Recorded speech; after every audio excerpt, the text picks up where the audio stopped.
नमस्कार मंडळी. तर सण म्हटलं की एक वेगळीच एनर्जी सगळीकडे पसरलेली असते आणि आपल्यामध्ये पण. तर सगळ्यात आधी सुरुवातीला दिवसाच्या सुरुवातीला मी सकाळी वॉक करून आले.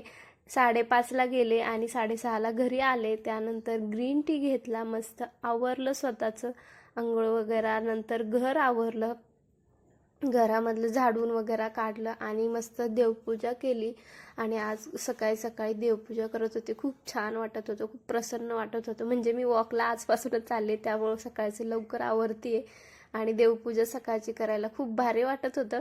त्यानंतर मग स्वयंपाकाला सुरुवात केली. मस्त वडा कांद्याची भाजी करणार होते. म्हणजे मी पुरणपोळीचं स्वयंपाक करणार आहे, पण ते संध्याकाळी करणार आहे जेव्हा मी पूजेला जाणार तेव्हा. मग आता सध्या मी फक्त वडा कांदा आणि चपाती असंच बनवणार होते. तर त्याचीच तयारी चालू होती. मस्त वड्याची भाजी तयार होती आणि चपात्या पण रेडी होत्या. मस्त जेवण वगैरे स्पंदनला भरवलं.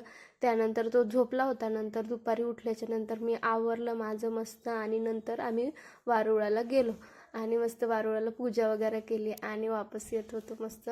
आणि पाऊस पण चालू होता मध्ये मध्ये.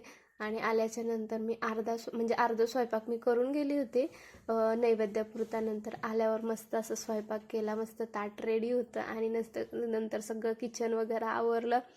आणि मला मेकअप रिमूव्ह करायचा होता. माझा मेकअप अजूनही तशाच तसा